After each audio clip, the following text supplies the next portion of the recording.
All right. PT on Ice Daily Show. Welcome. This is Wednesday. This means it is Jerry on Ice talking about all things, topics to help make your care for your older adult as good as possible to really set yourself apart as an expert with older adults. What we're going to be talking about today is exercise that improves cognition. So, there are a couple different types of exercise training that is really superior for improving cognition for older adults. And we're going to talk about what those are and then how to incorporate them into your care. But before we get to that, just a quick rundown of what we've got going on in the older adult division. So, if you were hoping to catch the next cohort of Essential Foundations, that'll be starting in August 9th. If you're looking to get your advanced concepts, if you've already taken Essential Foundations looking for that next step, that'll be October 12th. Next opportunity to see us live, you've got 3 opportunities in July.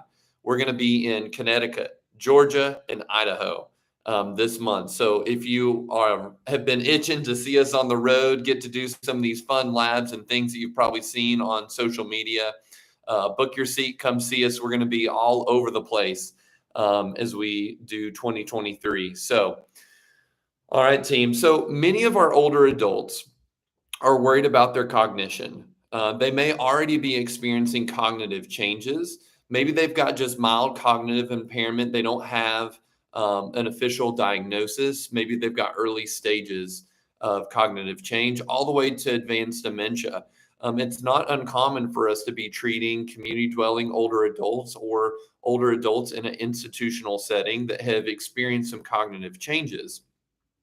But when we're thinking about our exercise interventions and how to prioritize making physical change while keeping in mind, we know there's a cognitive component, and sometimes the cognitive component ends up being more critical than the physical component for some of our older adults. We're talking about safety, we're talking about independence and their ability to manage their home environment, for example. This can be huge. And the reality is, a lot of us don't know where to start when we're thinking about how do I do both get the physical training piece and keep in mind they've got some big cognitive impairments on board that I'm concerned about. So there was a 2019 article titled Preferred Type of Exercise for Cognition Enhancement in Older Adults.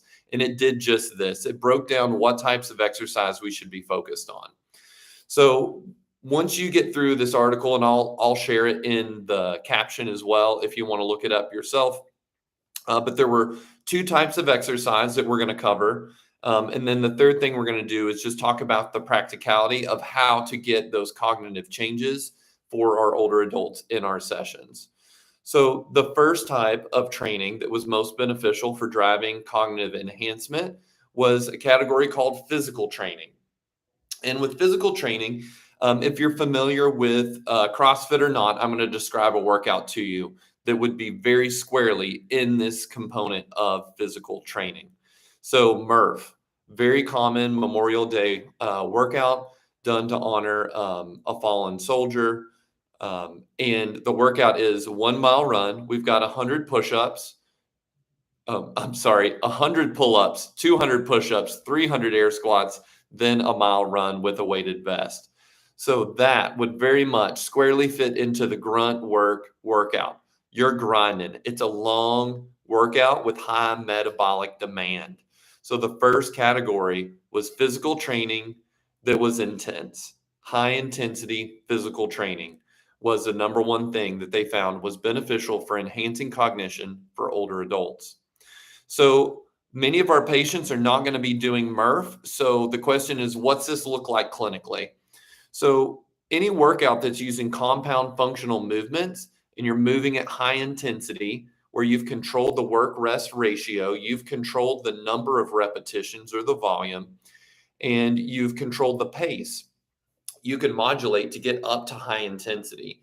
But high intensity training is superior for cognitive enhancement. So for a patient that may be doing a remom, every minute we're doing different activities. We've controlled the amount of work and rest time. The patient is going to pace that themselves. So say minute 1, we're doing 10 sit to stands.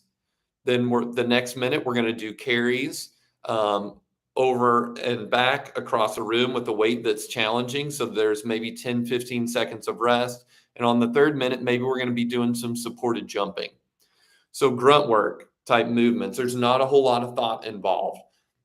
Hold this, walk, stand up, sit down, put your hands here, jump.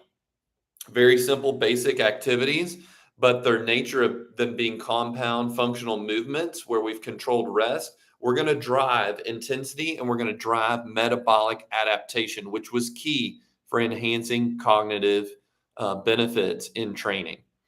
So that's what we want to be thinking about. Category 1, physical training. They found that the change happened because of changes in the metabolic system, and hitting intensity was key. So high intensity grunt work style training improves cognition. That's good news. That follows right in line often with what we're trying to do with our older adults, because we know most of them are sedentary and need physical training. They need to be stronger. They need higher cardiovascular capacities to really keep themselves on a healthy trajectory as they age. So the second type of training that was beneficial for enhancing cognition was a category they just called motor training. Okay. So a good example of this would be a Turkish get up. So maybe you've never done a Turkish get up, but if you can imagine yourself laying on your back, you've got one arm pointed at the sky with a weight in your hand. You're going to move from lying on your back all the way up to standing with the weight overhead. You're going to be balancing the weight the entire time and then going all the way back down to lying on your back. That would be an example of motor training. It's a complex task. There's actually 14 steps in a Turkish get up for just one side. A lot to think about, lots of positions to hit, complex movement, a novel task for a lot of people in general, but especially older adults, getting up and down off the floor without using an arm, but also adding load and having to balance that weight makes it complex from a motor training standpoint. So maybe our older adults are not doing Turkish get ups. Some definitely can. There are research articles that have shown that older adults can do Turkish get ups and it's beneficial for them. But maybe a more practical example for a lot of us would be working on floor transfers. Many of our patients need to work on getting up and down off the floor. Doing that where we're working around a cranky joint, a knee, a shoulder, maybe a hip that is super stiff, or doing this in a novel environment. Maybe we take them outside on the grass where maybe they don't have furniture. They've got limited furniture, where we've just created a complex, novel task. It's motor training that's complex, and that's what's going to drive cognitive adaptation. In this motor control category, the driving factor was complexity, and it was direct neuroplasticity. So directly impacting neuroplasticity when we do complex motor tasks. So getting up and down from the ground in a different environment would be a great way to drive neuroplasticity directly. So we've got these two categories. We've got in high intensity physical training, and then we've got high complexity motor training. Those are the two different avenues we can use with exercise to improve cognition for older adults. So the question is, well, what do we do? Which one is most important? And if you've been around the ICE community very long, you've probably heard this before. If you're new to following along with the journey here on what we're doing with our clinical approach, you're going to know the answer to this. And that is and, not or. We want to do both. So we want to be greedy when it comes to our patients. We want to give them the maximal benefit, the maximal value out of every single session. And we can do that by driving intensity while driving complexity of task. And the easiest way to do that is the strategy we call layering. So a good example of this would be, say we want to drive intensity with gait training. Lots of great ways to do this. We can put a gait belt on our patient and hang on to it and add some resistance that way. We can do the same thing with a resistance band. We can throw a weighted vest, We can have them hold weights. Gait training just got much more intense at whatever resistance is appropriate to challenge our patient by just adding resistance to that walking. So we've already achieved intensity there. So how do we add this motor training piece? How do we add complexity to also enhance cognition at the same time? Lots of different ways to do this. You could do a weighted vest, and maybe we've got someone with 2 cups in their hand and they're transitioning water from one to the other while they're walking. Man, we've just layered on a dual motor task while we're hitting intensity with a vest. Another great example, we can ask simple preference questions. That's usually an easy way to ease in on the cognitive load. Just ask them some random questions that sound like conversation. You may already be doing this, adding a cognitive layer and not realize it, but asking them questions while they're concentrating adds a cognitive component. We can scale that up. We can ask for mental math while someone is doing intense gait training. That can be super beneficial. We can ask, what's your favorite color? We can ask them to subtract 3 from 74 out loud while they're walking under intensity. We can move them to novel environment.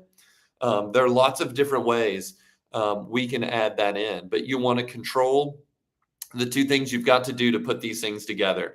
For physical training, you've got to control intensity. You can increase load, you can decrease rest, you can increase work time or volume. All those things will help you reach intensity, which is crucial for cognitive changes.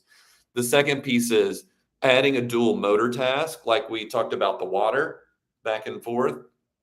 Or you can add the cognitive layer by asking questions, preference questions, mental math, those type of things. Moving them into a busy environment. Maybe you have your sessions in a quiet one-on-one room. Maybe you move out into busy clinic space or into busy hospital hallway, or maybe you're in home health and you can take someone outside or into busier environment where there's unpredictable things and there's some cognitive load on just scanning and keeping yourself safe. That's another great way to add cognition. So that's what I've got for you, team. You want to hit intensity through physical training. You want to add complexity with motor training.